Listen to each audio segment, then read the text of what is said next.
कह दो राधे राधे, एक बार और कह दो राधे राधे। आपने कल पावन चरित्र सुना भगत और भगवान का। प्रहलाद के बुलावे पे भगवान खंबा फाड़ के प्रकट हो गए।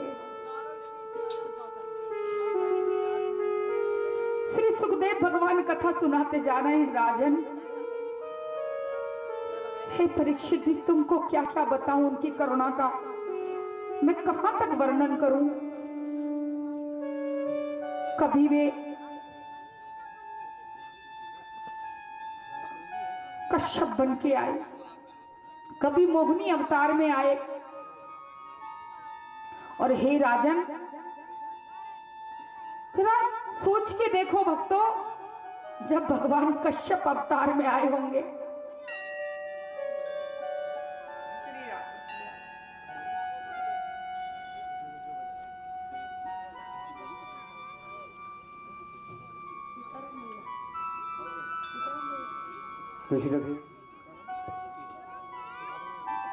परम पूजनीय हमारे मुकेश महाराज जी, कथावाचक जी महाराज यहाँ पर आगमन हुआ है। जय हो भैया, पूजनीय हमारे खूब स्वागत का, क्योंकि देखो से अभिनंदन करते हुए चरणों में कोटि कोटि प्रणाम।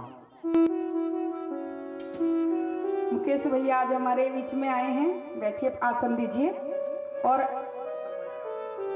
पुष्प या माला तिलक करके श्री उनको स्वागत करें भैया, हमारे यजमान जी।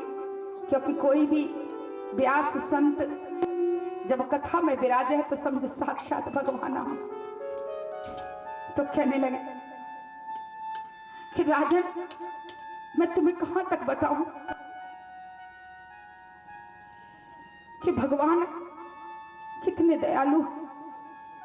जब वे कश्यप बने होंगे और मंदराचल का भार संभाला, क्योंकि समुद्र मंथन हो रहा और वासुकी नाग को रस्सी बना के जब उस मंदराचल पर्वत का घर्षण हुआ तो वह डूबने लगा। वह डूबने लगा बंधुओं। तो अब देवताओं को उस प्यारे की याद आई और कहने लगे, प्रभु हे हारे के सहारे, अब हमारी लज्जा तुम्हारे हाथों में। तो भगवान ने क्या किया कि स्वयं कश्यप बन के उस मंदराचल पर्वत का भार धारण कर लिया। जरा कल्पना करके देखना, एक छोटा सा पत्थर का टुकड़ा, उसे अपनी कमर पर रगड़वा के देखो तो पता चलेगा कितना दर्द होता है। और इतना भारी पर्वत भगवान अपनी पीठ पे घर्षण करवाते रहे। और शायद इसीलिए आज तक कछुए की, कश्यप की जो पीठ होती है इतनी सख्त होती है। कौन सा ऐसा व्यक्ति है,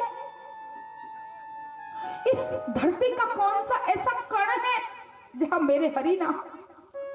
और ऐसा कौन है माता हो जिस पर उस प्यारे की कृपा ना हो? लेकिन कभी कभी देखो, जीवन में दो बात होती है, बड़े ध्यान दे के सुनना। एक तो हमारे पाप कर्म और दूसरी जीवन की परीक्षाएं। इनके कारण जीवन में अनेक विघ्न आते रहते हैं और हर विघ्न से भगवान कहते हैं कुछ ना कुछ शिक्षा लेनी चाहिए। पता है भगवान का सबसे बड़ा गुण कौन सा है? बड़े ध्यान दे के सुनना। भगवान के चेहरे की मुस्कुराहट कभी नहीं जाती। चाहे जैसी भी स्थिति हो, भगवान सदा प्रसन्न अवस्था में दिखाई देते हैं। क्यों? क्योंकि दुख के बाद सुख और सुख के बाद दुख, ये तो चक्र है, ये तो क्रम है, ये तो होगा ही होगा। तो आज सुना रहे हैं श्री सुखदेव भगवान के, राजन तुम्हें क्या बताऊं कि भगवान ने मनुष्य पे तो छोड़ो, जानवरों के हृदय में भी प्रेम प्रकट कर दिया, क्योंकि दीनानाथ ही सबके अंदर समाये हैं। राजन, त्रिकुट नाम का पर्वत और यहां वरुण जी का ऋतुमान नाम का उद्यान बड़ा सुंदर था। इसी के पास एक सुंदर सरोवर, बड़ा विशाल सरोवर, उसमें सुंदर शीतल बयार चल रही। और राजन, एक हाथी गजेंद्र अपनी समस्त हथनियों के साथ और हाथी के बच्चों के साथ आज मदमस्त होके इस ठंडी शीतल वायु का आनंद लेने के लिए चल पड़ा। वे सरोवर में प्रवेश कर गए और आनंद से एक दूसरे के ऊपर सूंड में भर के जल की वर्षा कर रहे थे। मैयाओ, उसी वक्त अचानक क्या हुआ कि हाथी को ऐसा लगा जैसे उसका पांव किसी ने जकड़ लिया। थोड़ी देर तक तो वो सहन करता रहा, फिर पीड़ा असहनीय होने लगी। अब हाथी समझा कि मेरा पैर कहीं फंसा नहीं है, बल्कि सच्चाई ये थी कि एक मगरमच्छ ने आके उसके पैर को जकड़ लिया था अपने दांतों के बीच में। बड़ी खुशी हो रही है, आज बालक आए हैं। जब बालक कथा सुनते हैं ना, और भी खुशी होती है। बंधुओं, याद रखो, संतान को संस्कार जब तक नहीं होंगे, आप कितने भी पढ़ा लिखा लेना, सब व्यर्थ है। और आजकल के युग में जहां हम जी रहे हैं, वैसे तो हमेशा इसकी आवश्यकता थी, लेकिन अब और भी ज्यादा आवश्यकता है सचेत होने की, कि हम अपने बच्चों को धर्म की शिक्षा दिलवाएं।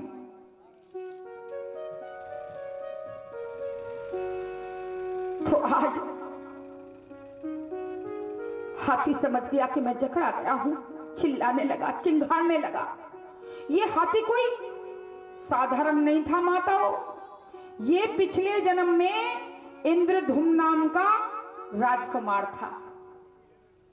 और अगस्त ऋषि के श्राप से एक बार मलय पर्वत के नजदीक ये कुछ अप्सराओं के साथ में प्रेम लीला में थे, और उधर से ऋषिवर का आना हुआ।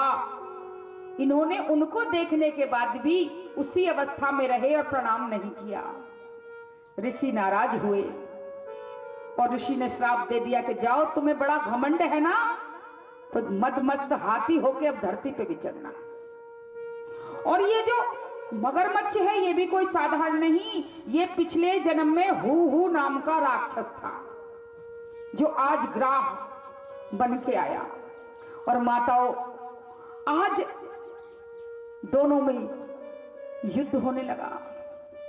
हाथी अपनी तरफ खींचे और मगर अपनी तरफ खींचे, तो सबसे पहले हाथी ने अपने परिवार की तरफ देखा। ये कथा उन लोगों के लिए जिनको हमेशा जिनका मोह परिवार में ही फंसा रहता है। मैयाओं, संकट के समय कोई काम नहीं आता। आज सारा जीवन तो इन बच्चों के चक्कर में, परिवार के चक्कर में, बहू बेटियों के चक्कर में गंवा दिया। और जब मृत्यु आई मैया, तो आपने देखा होगा, हमने देखा है कि एक गिलास पानी मांगना चाहती है माता, लेकिन उसके मुंह से आवाज ही नहीं निकल रही, और पूरा परिवार समझ नहीं पा रहा कि तुझसे तकलीफ कितनी हो रही है। पूरा परिवार हंस रहा है माता जी का अंतिम समय, और वो प्राण उसके छटपटा रहे। ऐसे वक्त पे अगर कुछ काम आता है तो केवल भगवान का नाम ही काम आता है।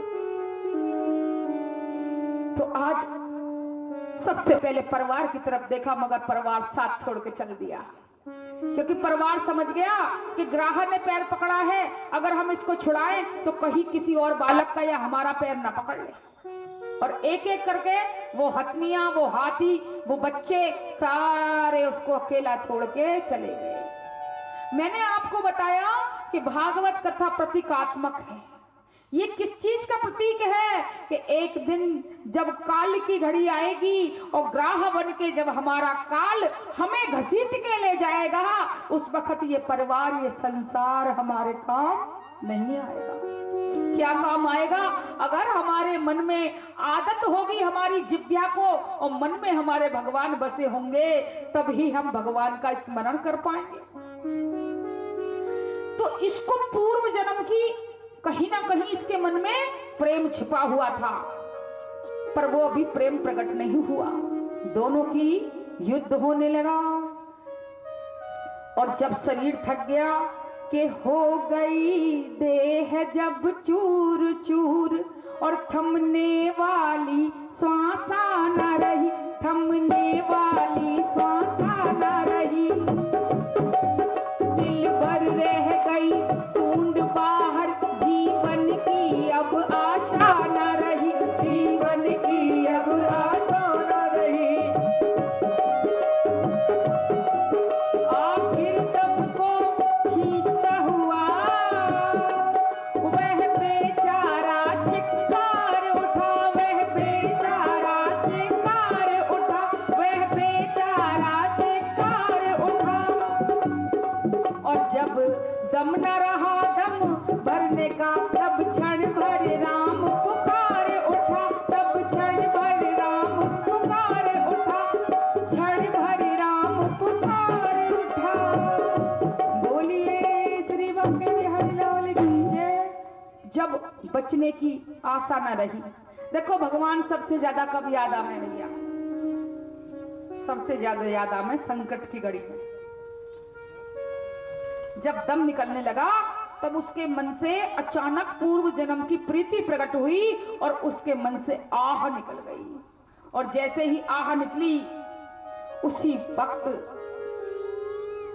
कि राजन वो केवल एक आह और त्रिभुवन के पर्दे फाड़ गई और विश्व की दिशाएं फाड़ चली और पुरपुर की परत उखाड़ चली कि भर गई सरासर खर भर सी और मैदानों में वीरानों में, मैदानों में वीरानों में जा चुकी सूल सी वही पुका वैकुंठ नाथ के कानों में, वैकुंठ नाथ के कानों में। बोलिए बाबा बिहारी लाल की जय।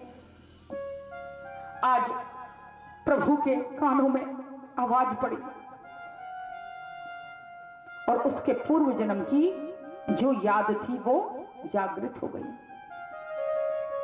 इधर प्रभु को याद किया कि एवं व्यवसितो बुद्धया और समाधाय मनोरुदि जजाप परमं जाप्यम प्राग्जन्मन्यु शिक्षितम। तो पुराने जन्म की प्रीति जागी और भगवान को इधर आज उसकी रक्षा करने के लिए गरुड़ पे सवार सुदर्शन चक्रधारी प्रकट हुए। बोलिए श्री नारायण भगवान की जय। अब वह भूल गया अपनी पीड़ा को। सबसे पहले तो अपनी सूंड से कमल का फूल तोड़ा और भगवान के चरणों में रख दिया। खून बह रहा है पांव से, बचने की उम्मीद नहीं है, लेकिन अब मन में प्रेम उमड़ा और प्रार्थना करके कहने लगा कि ओम नमो भगवते तस्मै यद एचत्तिदातिकं पुरुषाय दिबीजाय परेशाय विधीयै। हे प्रभु, मैं आपको प्रणाम करता हूं। आज भगवान ने कहा कि हे गजराज, देखो गज प्रतीक है अभिमान का, अब तुम क्या चाहते हो? भगवान ने ग्राह से उसकी मुक्ति कराई और कहा कि गजराज अब तुम क्या चाहते हो? तो उसने भगवान से कहा कि भगवान मेरे इस अभिमान का नाश कर दो।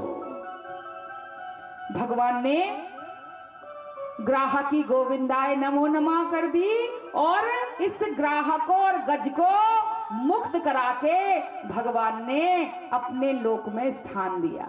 बोलिए भक्त वत्सल भगवान की जय हो, बोलिए बांके बिहारी लाल की जय हो। एक बार प्रेम से कह दो राधे राधे। अजी एक बार और कह दो राधे राधे। बोलिए श्रीमद् भागवत महापुराण की जय हो। तो आज भगवान कथा सुना रहे हैं श्री सुखदेव भगवान राजा को कि राजन, जीवन में कुछ भी हो जाए, कितनी भी मुश्किल आ जाए, अगर गुरु का हाथ सिर पे है तो गुरुदेव तुम्हें किसी भी संकट से बचा सकते हैं। एक बार भूल हुई इंद्र देवता से, गुरु बृहस्पति जी सभा में आए। अच्छा, इंद्र तो उन्हें प्रणाम भी करना चाहते थे, किंतु जिसके पास धन वैभव ज्यादा आ जाए भैया, उसके सलाहकार चाटुकार चलने वाले साथ में बहुत हो जाते हैं। इसीलिए कहते हैं कि प्रशंसा भी जीवन में ज्यादा मिले तो सावधान हो जाओ।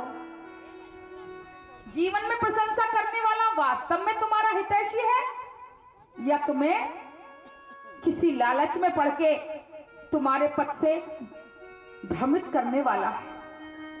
तो इंद्र तो उठ के प्रणाम करना चाहते थे बृहस्पति देवता को, पर और चाटुकारों ने रोक दिया।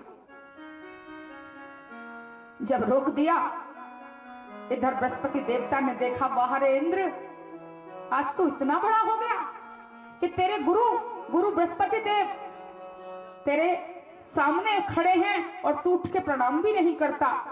और गुरुदेव वहां से रुष्ट होके चले गए। गुरुदेव रुष्ट होके चले और क्या परिणाम हुआ कि उससे माता लक्ष्मी, श्री वैभव सब कुछ रुष्ट हो गए। माता रुष्ट होकर समुद्र में जाके समा गई थी। और उस वक्त राक्षसों ने देखा, अरे इंद्रकांत के राज में तो इस वक्त श्री छिन गई, वैभव चला गया, जो उनके मुकुट थे वो सब लोहे के हो गए, जितने भी मणि माणिक थे सब लोहा बन गए हैं, और धन भी बहुत बड़ी शक्ति। देखो, कहते हैं धन का बल बहुत बड़ा। बोले उससे भी कोई बड़ा बल है? बोले हाँ, सबसे पहले तो तन बल शक्तिशाली है कोई, दूसरे नंबर पे धन बल। बोले उससे भी बड़ा है? बोले है जन बल, जिसके साथ जनता होती महाराज उसका भी बड़ा नाम होता। बोले उससे भी बढ़ के? बोले उससे भी बढ़ के तो एक ही बल है, वो है कृपा बल। कृपा बल से बढ़ के कोई भी बल नहीं। तो कृपा इस वक्त रुष्ट हो गई गुरुदेव की, तो राजा इंद्र के ऊपर राक्षसों ने, असुरों ने चढ़ाई कर दी और उसका सिंहासन भी अपने कब्जे में कर दिया। वो तो कृपा थी भगवान की कि ये अमरत्व का पान कर चुके थे।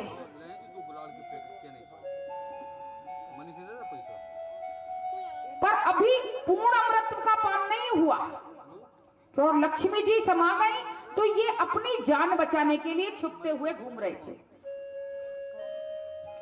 उसी वक्त सब देवताओं ने अपने गुरुदेव को मनाया। बोले गुरुजी, आपके रुष्ट हो जाने से सब कुछ छिन गया, अब कृपा करके आप कुछ हमें ऐसा उपाय बता दो जिससे हमारा कल्याण हो। तो देखो गुरुदेव क्या बताते हैं, बड़े ध्यान दे के सुनना सभी ग्रामवासियों, कि भगवान भी रूठ जाए ना तो गुरुजी मना लेंगे उनको।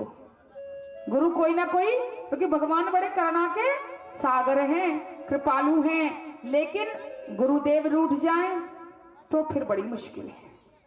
बोले फिर कोई तो उपाय बताओ गुरुदेव, क्योंकि गुरुदेव दया की मूर्ति होते हैं। तो गुरुदेव के जब चरणों में बालक आया तो गुरुदेव ने बता दिया कि यदि गुरु भी रूठ जाएं तब तो एक ही बचा सकता है, और वह कौन है? माता। क्योंकि माँ का स्थान देवताओं से भी बढ़ के है, भगवान से भी बढ़ के है।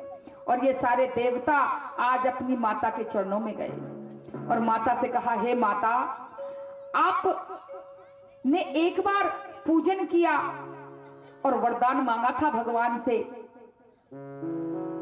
क्योंकि देखो दिति और अदिति दोनों ये माता मिलके, ये राक्षस कहीं दूर के नहीं है भैया। दिति माता, अदिति माता, दिति माता के आज शरण में आए देवता और कहने लगे, मां, हमारी राक्षसों से रक्षा आप कर सकती हो। अब माता ने भगवान विष्णु को प्रसन्न किया और उन्हें प्रसन्न करके आज मैया ने व्रत रखा और भगवान ने कह दिया कि जाओ माता, अब मैं तुम्हारे यहाँ वामन रूप में प्रकट होऊंगा। बोलिए वामन भगवान की जय। आज वामन भगवान विजय द्वादशी के दिन, विजया द्वादशी कहलाती है, और द्वादशी के दिन जब वामन भगवान आए तो शंख, नगाड़े, ढोल, देवता इन सब का वादन करने लगे। और उसी वक्त वामन भगवान ने अपना रूप प्रगटाया, बड़ा सुंदर रूप। छोटे से बटुक वामन, गोरो गोरो गठीलो सो बालक जैसो अंग, बड़े बड़े नेत्र, सजीले नेत्र, घुंघराले बाल, मैया और मुंह ऐसो छोटो सो मोड़ो। हमारे यहाँ तो मोड़ो के, आपके यहाँ हमें न पतो, छोटो सो बटुआ सो मुंह, बटुआ जैसो मुंह। वह मुंह को देख के मैया अति प्रसन्न हो गई कि तुम बटुक वामना दृष्टवा मोदमाना महर्षया और कर्माणि कारयामासु पुरस्कृत्य प्रजापतिम। अब उनके जात कर्म इत्यादि होने लगे, उपनयन संस्कार हुआ, जनेऊ धारण करवाया, बृहस्पति जी ने यज्ञोपवीत करवाया। और माताओं, सभी देवी देवताओं ने आज उनको सुंदर सुंदर आभूषण दिए। पृथ्वी मैया ने कृष्ण के मृग का चर्म दिया, वन के स्वामी चंद्रमा ने दंड, और माता अदिति ने आज प्रभु को कौपीन कटी वस्त्र धारण करवाया। आज वामन वेशधारी भगवान को छत्र दिया और कमंडल में उन अविनाशी प्रभु को माता सरस्वती ने कमंडल के साथ साथ प्रभु को आज रुद्राक्ष की माला भी माता सरस्वती ने अर्पण कर दी। इतना सब कुछ लेने के बाद में आज वामन भगवान वहां चले जहां राजा बलि यज्ञ कर रहा है। मैया, राजा बलि के यहां भगवान ही क्यों आए? इसके दो कारण थे। सिर्फ इतना नहीं था कि देवताओं के लिए दान मांगना था,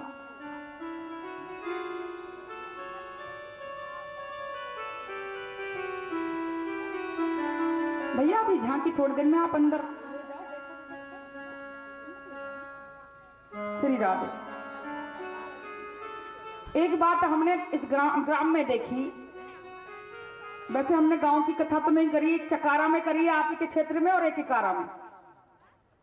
सब ग्रामवासी भोले बहुत होते, ये बात तो पक्की है सच्ची मैया।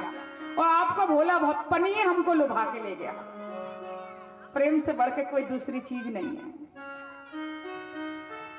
ये पूज्य बाबा जो आपको दिखाई दे रहे हैं यहाँ, ये डॉक्टर साहब हैं हमारे, और ऐसे भाव से झांकी सजाने के लिए उनको इतनी उत्कंठा है कि अभी कथा शुरू हुई वहां से पहले लेके आ गए।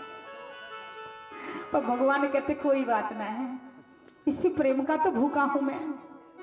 तो आज सच पूछो, कथा में ध्यान दें सभी, तो भगवान वामन केवल राज्य को मांगने के लिए नहीं गए थे। राज्य तो मांगा ही, लेकिन गए क्यों थे?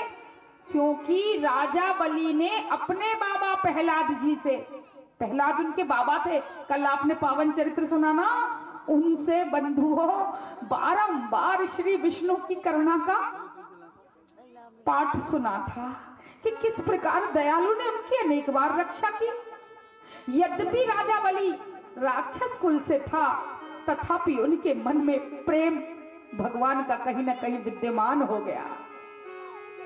और भगवान तो थोड़े से प्रेम पे भी रीझ जाते हैं।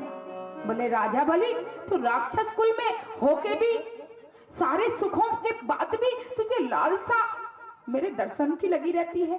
उनके मन में कहीं था कि भगवान आवे और काश एक बार मैं भी दर्शन करूं, पर मजबूर था। उसके कुल में उसके गुरुओं के द्वारा उसको ऐसे संस्कार दिए जा रहे थे जहां भगवान की पूजा नहीं की जाती थी, फिर भी उसके मन में प्रेम था। आज श्री शुक्राचार्य ने कहा, राजा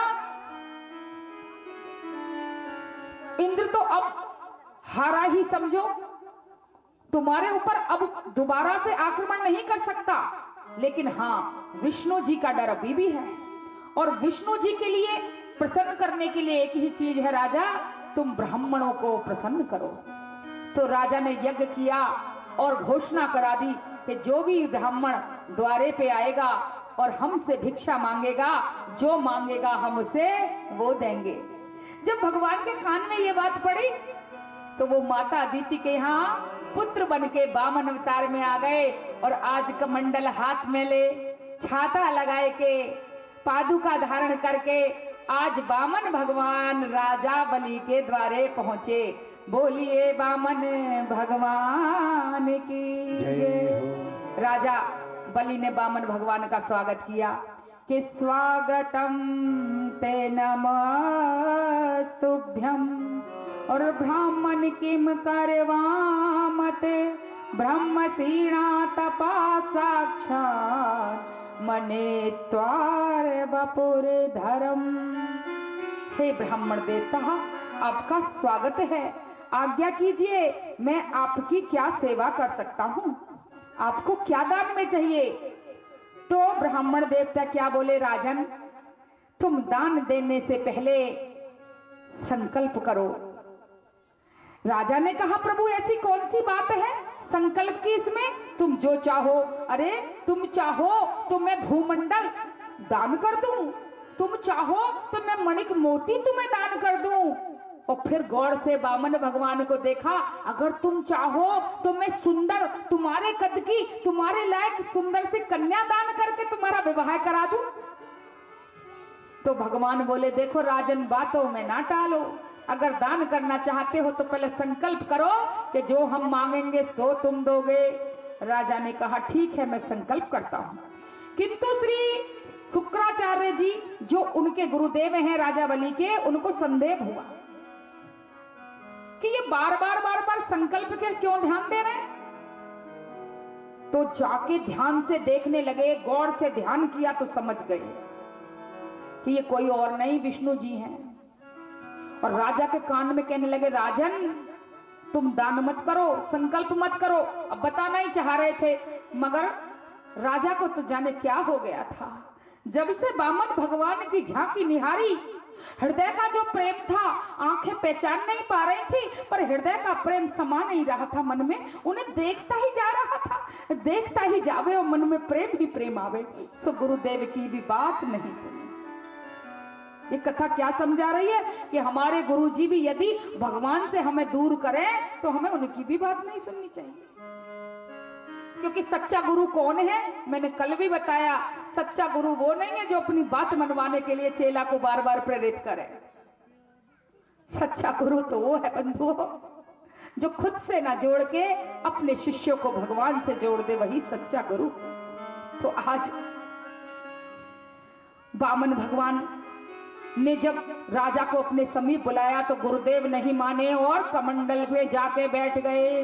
वामन भगवान समझ गए। वामन भगवान ने कुसा की घास उठाई, तिनका उठाया और वह कमंडल की नोक को देख के बोले रुको महाराज, इसकी नोक में शायद कुछ है, हम साफ कर दें, इसकी नली को साफ कर दें। और वह तिनका से वह नली में जो प्रवेश कराया तो श्री शुक्राचार्य जी की एक आंख फूट गई। ये बात क्या बताती है, बड़े ध्यान देके सुनना, हर बात एक उदाहरण है भैया, कथा पूरी प्रतीकात्मक है।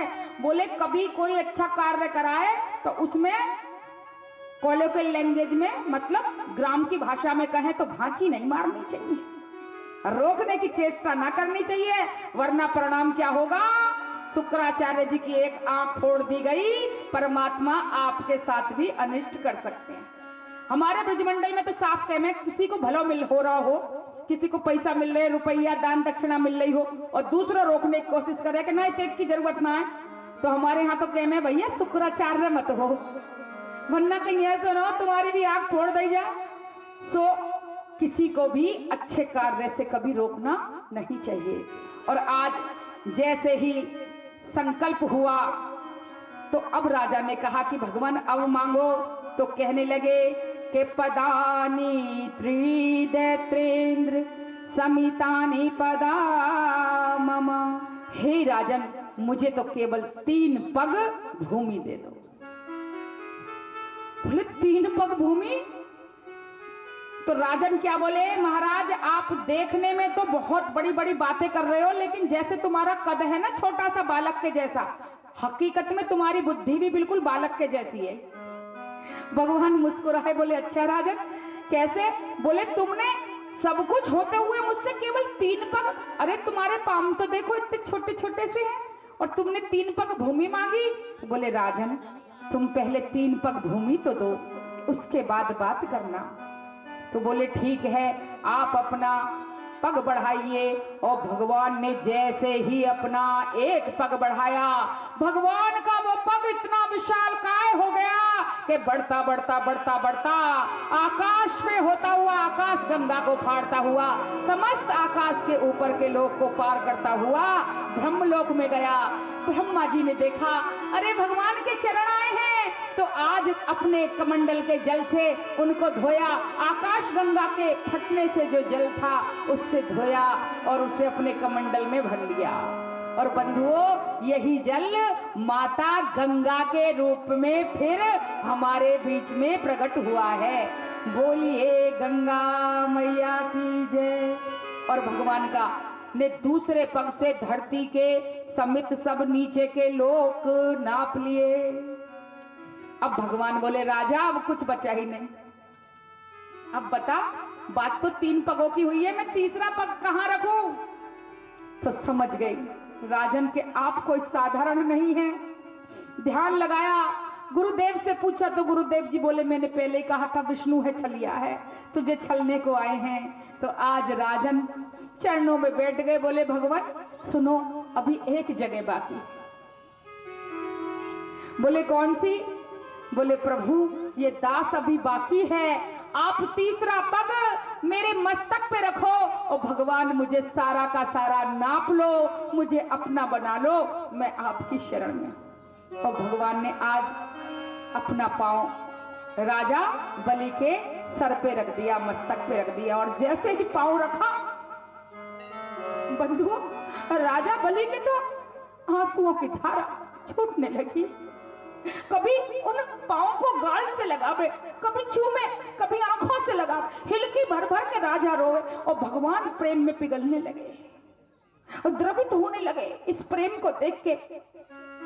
अब राजा को याद आया, हाय ये वही दीनानाथ है जो मेरे बाबा प्रहलाद के लिए खंबा फाड़ के आए। अरे मैं तो मनी मन याद करता था, कभी इनका नाम लेके मैंने तो पूजा भी नहीं करी, ये फिर भी आ गए और मेरे द्वारे पे भिक्षु बन के आ गए। भगवान आपके ऊपर तो मेरा सर्वस्व न्यौछावर है। जब इस तरह द्रवित होने लगे तो भगवान ने सर पे हाथ रख के कहा कि हे राजन तुम बड़े प्रेम भाव वाले हो, हमसे कुछ मांग लो। तो क्या मांगते हैं राजन? भगवान मुझे कुछ और ना चाहिए, जो एक बार तुम्हारे चरणों में आ जाए उसे संसार की फिर कोई दूसरी चीज प्यारी नहीं लगती। मुझे तो बस इतना वरदान दे दो कि जब घर से निकलूं तो तुम्हारे दर्शन हो मैं, और घर में घुसूं तो तुम्हारे दर्शन हो मैं, मुझे कुछ छोड़ के मत जाइए। बंधुओं भगवान ने इतना सुना तो प्रेम उनके हृदय में उमड़ गया और कहा राजन लो आज से मैं तुम्हारे द्वार पे पहरेदार बन के रहूंगा। राजा सुतलोक का राज करने लगे और इधर भगवान उनका पहरा देने लगे। इधर बंधुओं माता लक्ष्मी बहुत दिनों से प्रभु के दर्शन नहीं हुए।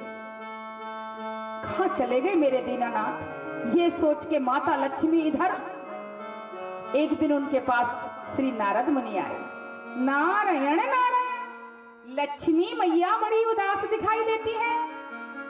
तो कहने लगे, नारद जी, नारायण नारायण मैया उदासी का कारण क्या है? बोले, क्या बताऊं तुम्हें नारद जी, मुझे मेरे प्रभु नजर नहीं आते। तो नारद जी बोले कि नारायण नारायण मैया, अब वे नजर आने वाले भी नहीं हैं। ऐसा क्या हो गया, मेरे प्रभु कहाँ हैं? तो नारद जी बोले, मैया जरा ध्यान लगा के देखो। और ध्यान जो लगाया तो क्या देखती हैं कि अरे वे तो राजा बलि के द्वारे पे पहरेदार बन के खड़े पहरा दे रहे हैं। क्योंकि राजा ने कहा था आते जाते तुमको देखो, और भगवान पहरेदार बन के खड़े हो गए। भगवान को कुछ भी दिया हुआ दान बंधुओं, भगवान हजारों गुना बढ़ा के देते हैं। आप लोगों का भी यदि 1 रुपया भी इस भागवत कथा में, इस माता माई के भवन में या किसी भी सेवा में लग रहा है, तो ये समझ लेना कि भगवान आपके कई कई गुने भंडारे भर भर के आपके यहाँ पहुंचा देंगे। भगवान का दान दिखाई नहीं देता है, भगवान की कृपा तो रात दिन बरसती रहती है। इसलिए दान करने में कभी संकोच नहीं करना चाहिए। तो आज माता ने एक लीला रच दी। क्या किया बंधुओं, एक सुंदर सी बढ़िया, सुंदर तो माता स्वयं साक्षात सुंदरता की मूर्ति है, एक साधारण सी नारी बनके और राजा बलि की नगर की सीमा में जाके माता रोने लगी। इधर राजा बलि घोड़े पे चढ़ के जा रहे थे। पूछा कि देवी आप कौन हैं और क्यों रो रही हैं? तो माता बोली कि मैं क्या बताऊं, आज रक्षाबंधन का दिन है और मेरे कोई भाई नहीं है, मैं इसलिए रो रही हूं। जो भाई होता तो मैं उसे राखी बांधती। तो राजा बलि ने कहा, देवी तुम इतनी क्यों रोती हो इतनी सी बात के लिए? अरे आज से मुझे अपना भाई मानो और मेरे हाथ में राखी बांध दो। तो बोले, ना भैया ऐसा ना कर सकती, क्योंकि जो राखी बंधवाता है उसको कुछ देना पड़ता है। तो राजा बलि ने कहा, तुम मांगो तो सही देवी, तुम्हारे भाई के पास कोई कमी थोड़ी है। धन दौलत रुपया पैसा जो भी तुम कहो मैं तुम्हें तत्काल दूंगा। तब तक माता ने कहा, ऐसे नहीं, पहले वचन दो। बोले, तुम्हें वचन देता हूं, जो मांगोगी मैं वही दूंगा।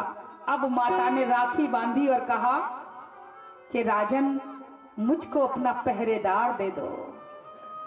जो पहरेदार देने की बात सुनी, राजा के तो मानो प्राण निकल गए, बिलखने लगा। गौर से माता को देखा, देवी आप कौन हो? क्योंकि वो मेरे पहरेदार जिन्हें आप समझ रही हो वो जगत के स्वामी हैं। तो माता असली रूप में आ गई कि अगर वो जगत के पिता हैं तो मैं भी जगत माता तुम्हारे सामने मां लक्ष्मी खड़ी हूं। माता को देखा, चरणों में लेट गए राजा। मां तुमने मुझसे क्या मांग लिया? अरे मैया अगर आप कहती तो मैं, आपको कमल पसंद है और मैं कमल की जगह आपको अपने नेत्र निकाल के आपके चरणों पे चढ़ा देता। अगर आप कहती तो मैं अपनी चमड़ी को खुद खींच के आपके लिए पादुका बना देता। आप कहती तो मैं अपना पूरा राजपाट वैभव आपके चरणों पे रख देता। पर आपने तो मेरे प्राण मांग लिए मां। पर मैंने वचन दिया है तो मैं दूंगा, पर अब ये दास जीवित नहीं रह पाएगा। दूत को आज्ञा दे दी कि जाओ बामन भगवान को बुला के लाओ। और राजा रो रहे थे बंधुओं, उसी वक्त बामन भगवान आए और कहा, सुनो राजन, जो लक्ष्मी जी के साथ जाएंगे वो नारायण स्वरूप होंगे, लेकिन तुम्हारे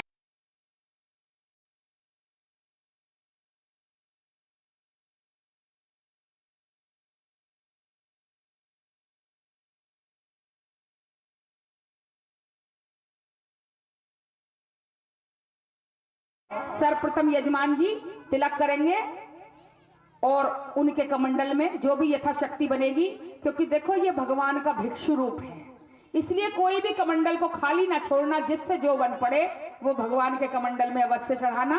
तो एक सुंदर भजन के साथ में हम भगवान का स्वागत करें, उनका पूजन करें। बोलिए बामन भगवान की।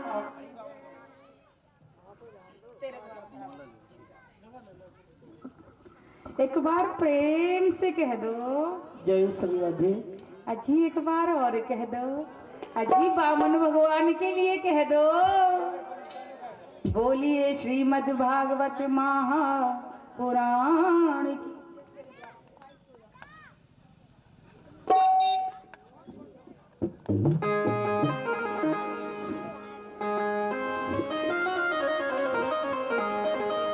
जय श्री राधे। तेरे द्वार खड़े भगवान भगत भर दे रे जोली, भगत भर दे रे जोली।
जगत का पालनहारा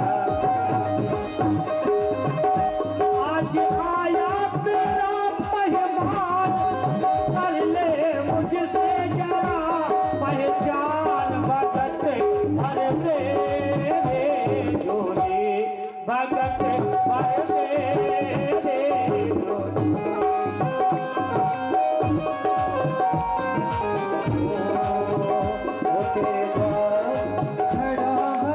कहना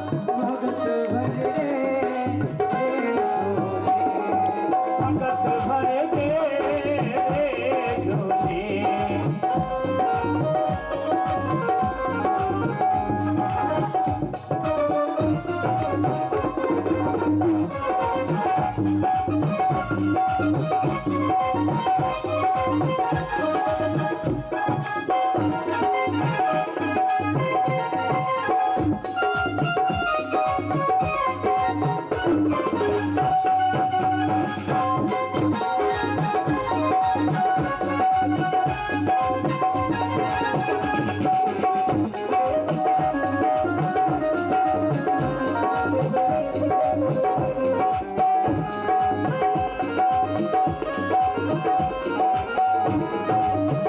आज लुटा दे सर्वस्व अपना, मान के कहना दे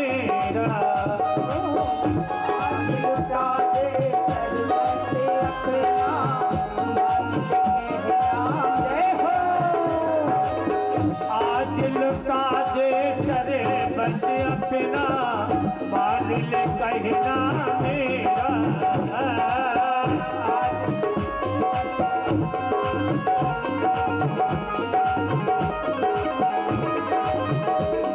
जाएगा पल में तेरा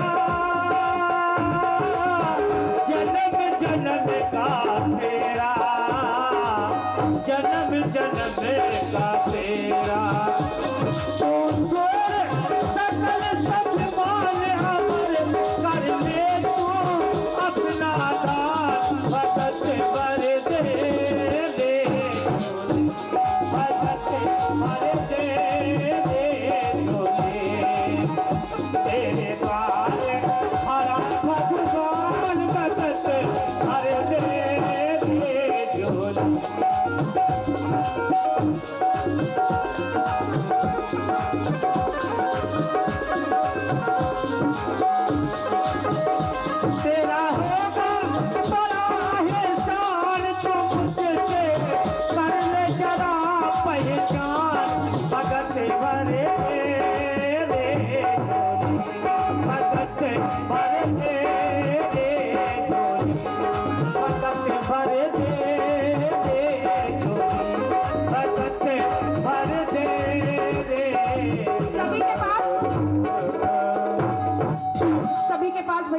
भजन और तब तक सभी के पास, क्योंकि प्रभु आए हैं तो सभी के पास एक बार ले जाओ और अति शीघ्रता से, क्योंकि कथा भी बहुत है।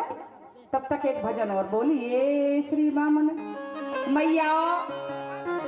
तुम कहा कर रही, वैसे भगवान तो खैर प्रेम के भूखे कहीं बैठे गोदी में बिठा रही। मैया जय हो, ये मैया को प्रेम है। वाह, जय हो मेरी मैया की जय। वास्तव में ग्रामवासियों, आपका प्रेम देखकर, आपका भोलापन देख के हमें बार बार बहुत प्रेम आता है। आज तक अच्छा YouTube पे कथा चल रही है, लाइव चल रही है। हमारे YouTube वाले भक्तों के लिए भी श्री राधे, हमारे YouTube वाले भक्तों के लिए भी एक बात बता दूं। आज तक YouTube पे खूब दीदी की ऐसी कथा देखी है, बड़ी भव्य भव्य झांकियां और बड़ी भव्यता से भरी, खूब वैभव से भरी। तो जो लोग ये देख सोचते हो कि दीदी सिर्फ पैसे वालों के यहाँ कथा कर सकती है, वो खूब देख ले कि दीदी प्रेम की भूखी है। इस जंगल में भी आज मंगल माई के दरबार में बिना पैसों के बरस रहा है। पैसों से कथा नहीं होती, प्रेम से कथा होती है। भगत के वश में है भगवान, जहां चाहो बुला लो। एक भजन सुंदर सा, उसके बाद कथा आगे बढ़ाएंगे।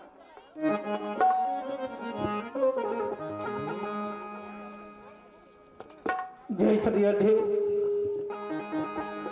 हरि बामन का भेष बनाया, बलि राजा को छलने आया। हरि बामन का भेष बनाया, बलि राजा को छलने आया।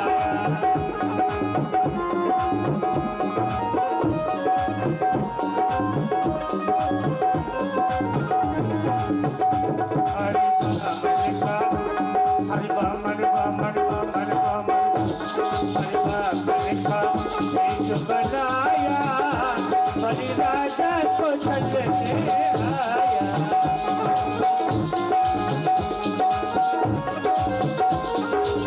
एक बात और बता दूं, ये नृत्य करते हुए बाबा, भैया जरा कैमरे में दिखाओ जरा इनको। म्यूजिक धीरे धीरे चलता रहे। ये बाबा जो दिख रहे हैं ना, इनके घर चारों वेद, 18 पुराण और डॉक्टर साहब हैं। ये कभी कोई और भेष बना के आ जाए, कभी और भेष। साधारण हस्ती मत समझना, ये ठाकुर की महफिल है। यहाँ दिन वाले अपनी धुन में नाचा करते हैं।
हरि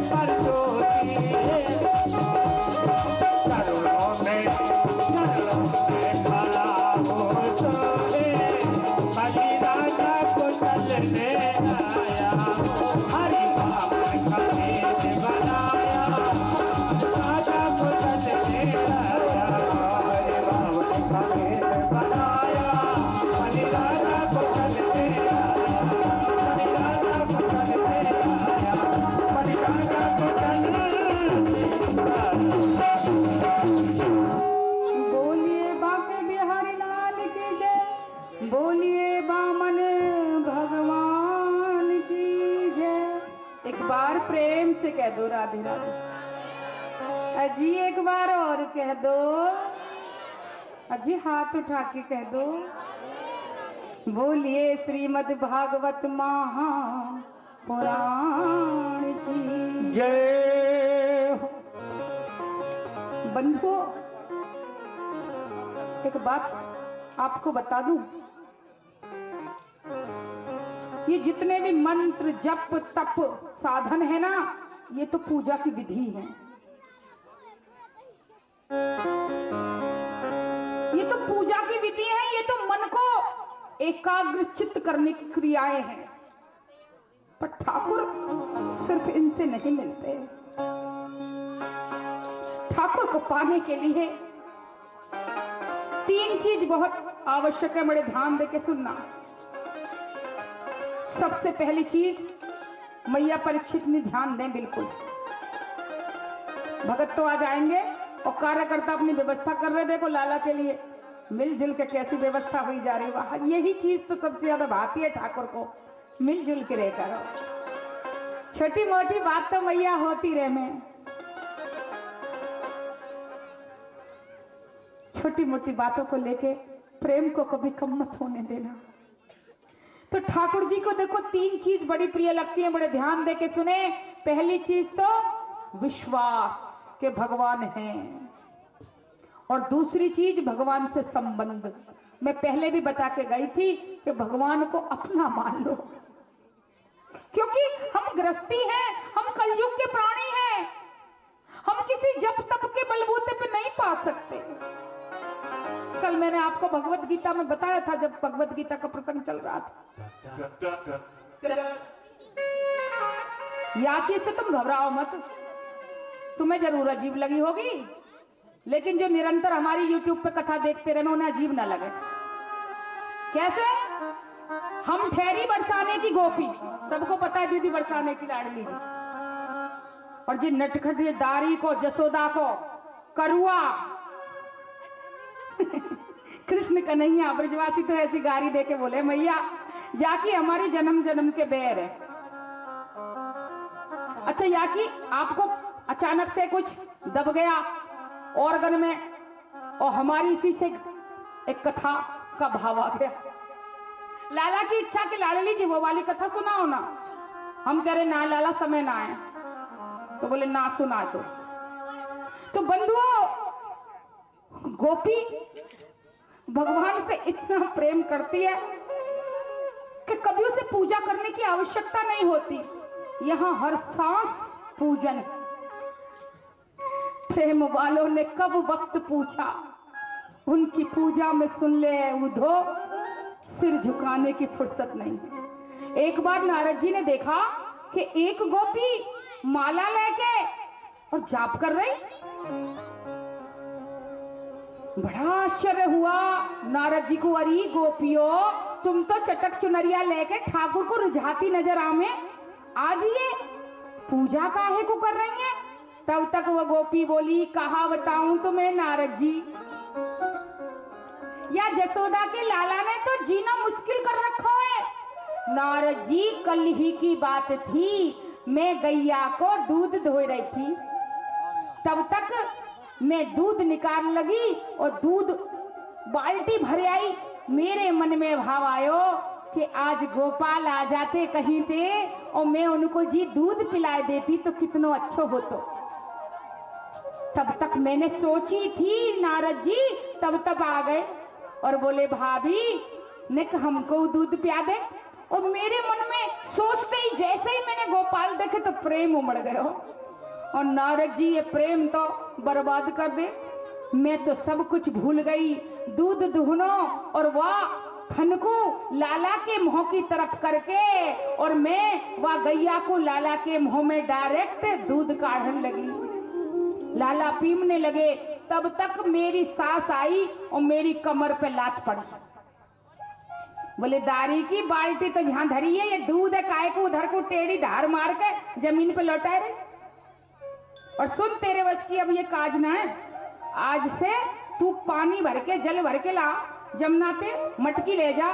सो मैंने सास को जैसे तैसे समझायो, माता जी मुँह पे भूल हो गई, अब ना होएगी, तुम मुँह को मटकी दो, मैं जल भर के लाऊंगी।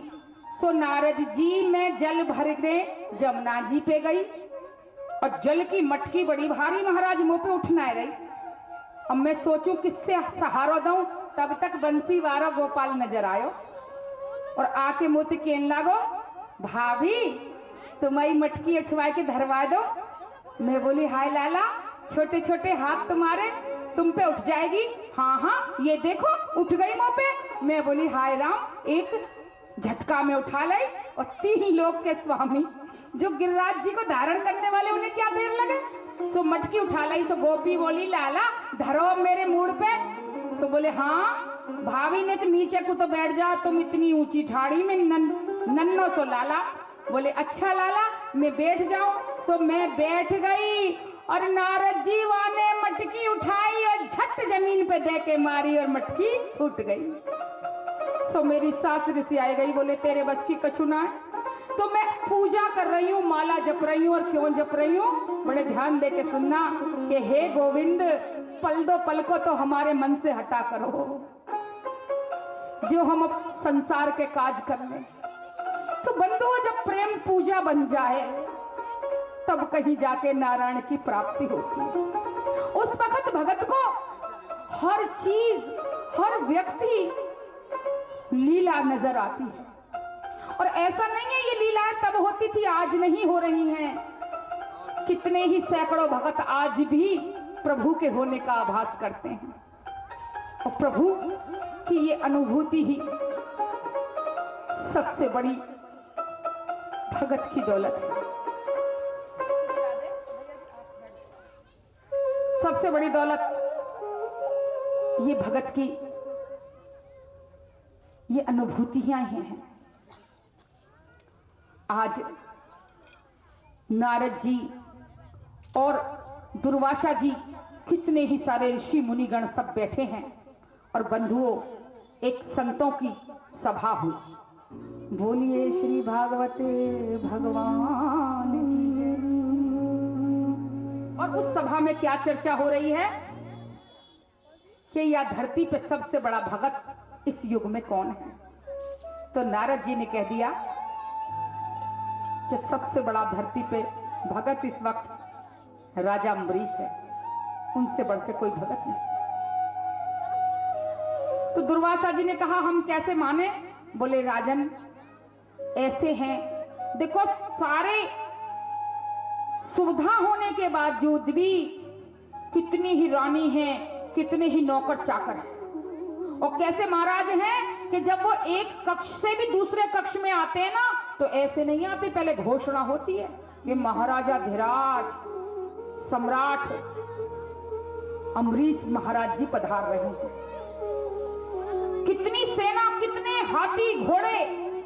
ऐसे राजन अपने प्रभु के लिए भोजन भी अपने हाथ से बनाते।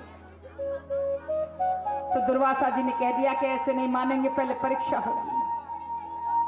नारद जी कहने लगे कि दुर्वासा जी चाहे तुम देख लो, उनका मन तो सदा वे अपने नेत्र मुकुंद मूर्ति एवं मंदिरों के दर्शनों में कि मुकुंद लिंगाले दर्शन दृशो तद भृत्य गाते स्पर्शे अंग संगमम। हमेशा अपने मुकुट की मणियों को प्रभु के, उनके नेत्र प्रभु के दर्शनों में और मुकुट की मणियां हमेशा प्रभु की चौखट को चूमती रहती हैं। उनके अंग संग सदा भगवत भक्तों के स्पर्श से महकते रहते हैं। कि घ्राणम चेतत पाद सौरोज सौरभे और श्रीमत तुलस्या रसनाम तदर्पते। उनकी नासिका में सदैव माँ तुलसी की सुगंधी आती रहती है, क्योंकि वे भगवान को नित नित तुलसी माता का अर्पित करते हैं। और पादौ हरे क्षेत्र पदानुसर्पण, हमेशा उनके पैर तीर्थ किया करते हैं। ऐसे राजा को जो सदा अपने शीश को, अपने मुकुट की मणि को भगवान की चौखट पे, भगवान के दरबार पे ही घिसते रहते हैं।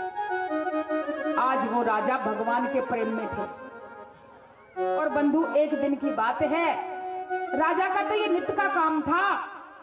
देखो, उस जमाने में चाकी पीस के गेहूं निकाला जाता था, अब तो सब चक्की मशीन लग गई। तो राजा चाकी स्वयं पीसते थे। जिसको छींक भी आ जाए ना, तो हजारों वैद्य उपस्थित। जो चले तो पहले पुष्पों को बिछा दिया जाए, सैनिक चले, छत्र लग के चले।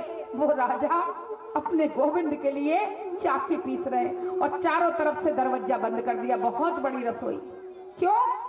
कि कोई देख ना ले कि चक्रवर्ती सम्राट आज क्या कर रहे हैं। और वैसे भी प्रेम एकांत में होता है। आज भगवान को याद कर रहे हैं, और भगवान को याद करते करते भाव में खो गए, और अपने आप को गोपी समझ के पुकार रहे हैं, और कह रहे हैं के दिलदार यार प्यारे, गलियों में मेरी आजा।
हमने क्या कहा? इधर आवाज बंद हो तो उधर संकीर्तन सुनो।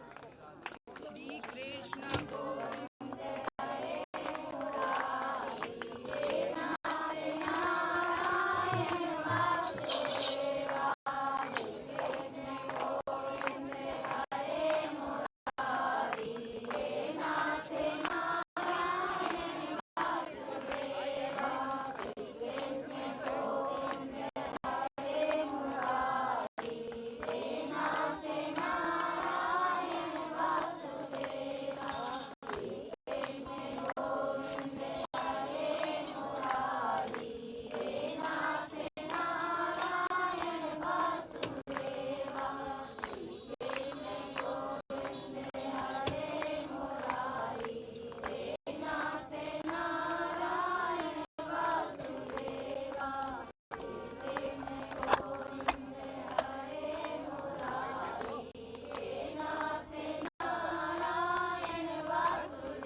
देखिए, एक झलक देख लो भैया।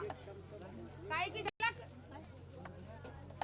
और अगर बंद हो गया कोई बात नहीं, दीदी फिर भी रेडी। ढोलक भी बंद हो जाए, आवाज भी बंद हो जाए, लेकिन ये दिल का प्रेम खत्म ना हो। आज आपको बिना साउंड के भी मैं भजन करके बताती हूँ। श्री राधे भैया हाउस में आ जाओ। कि मुरा